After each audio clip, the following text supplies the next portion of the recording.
Bakit na nililihis ni Trillanes sa mga 2017 projects? Umabot na siya ng 2007.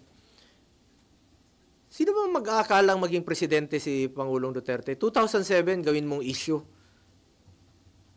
Eh kung negosyante yung pamilya ko noon, mapigilan ko ba silang magnegosyo? Wala pa ako sa mundong ito. 70s pa lang may negosyo na po pamilya ko. Lahat tayo may kamag-anak na negosyante. 1993, may negosyo sila. Wala pa po ako kay Mayor Rodrigo Duterte noon, may negosyo na sila.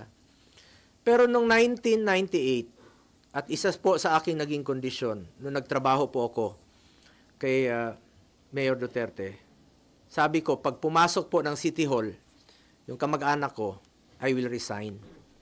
Ayaw ko po magnegosyo sila sa City Hall dahil I observe delikadesa at ayaw ko po ng conflict of interest.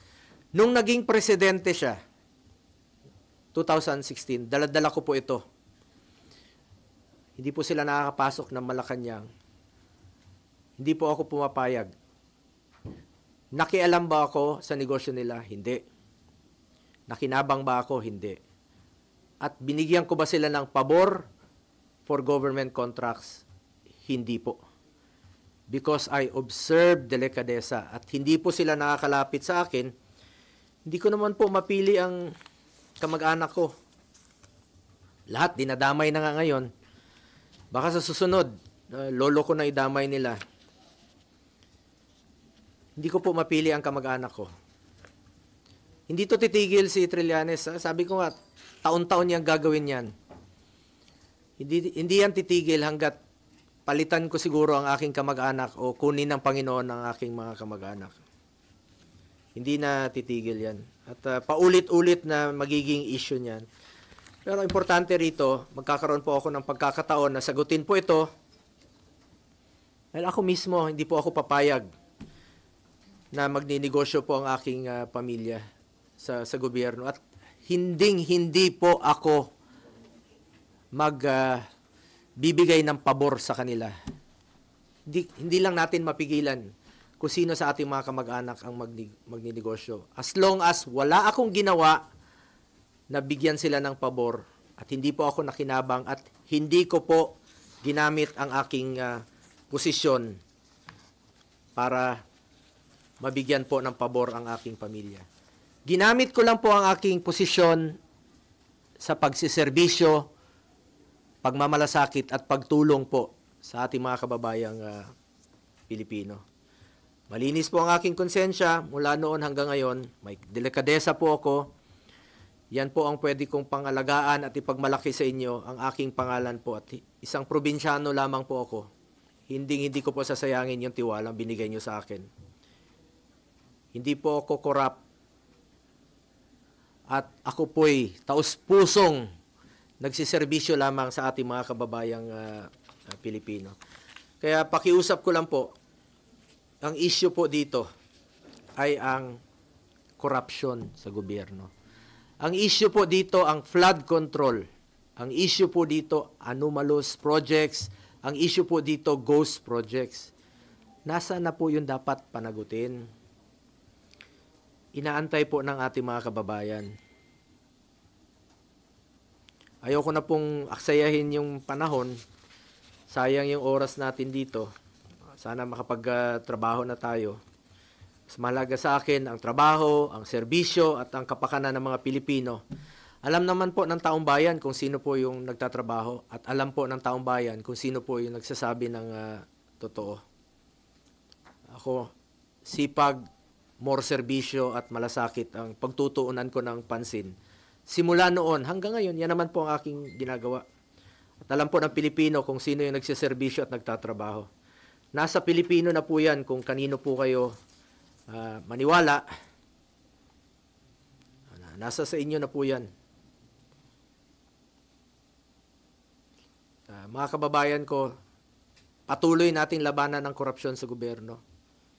Please lang, labanan natin ang korupsyon sa gobyerno, labanan natin itong mga kalokohan, ikulong po ang mga korap, ikulong po ang mga magnanakaw. Huwag na pong ilihis ang issue.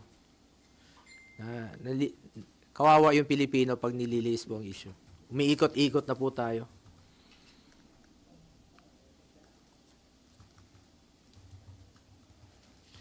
At nakita niyo naman siguro yung complaint ni Trillanes sa mga binigay naman niya sa mga reporters. Paulit-ulit na po, rehash talaga, paulit-ulit. Paninira talaga. Talagang paninira at inililihis yung totoong issue. Yun talagang totoo dito ngayon. Nililihis niya.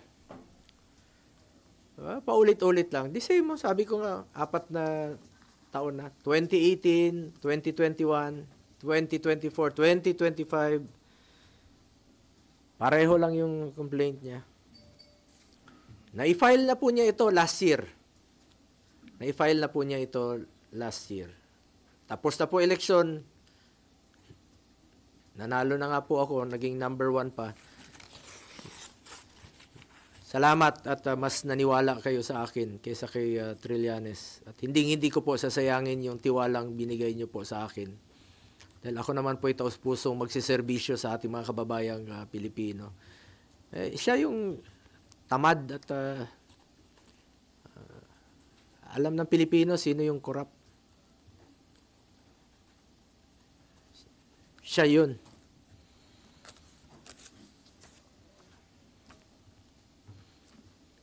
Salamat po sa inyong oras at pakikinig sa akin.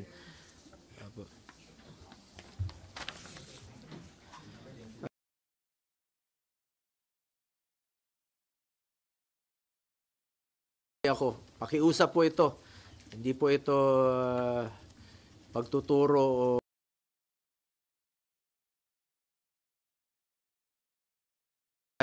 the Ombudsman and the DPWH to seek the truth, not the script, if there is any. Tumbukin nyo lang po ang katotohanan. Maniwala kayo o sa hindi. Pag inilihis yung issue, magulo po ito. Magagalit po ang Pilipino. Magagalit ang Pilipino pag niloloko nyo ang ating mga kababayan sa katotohanan.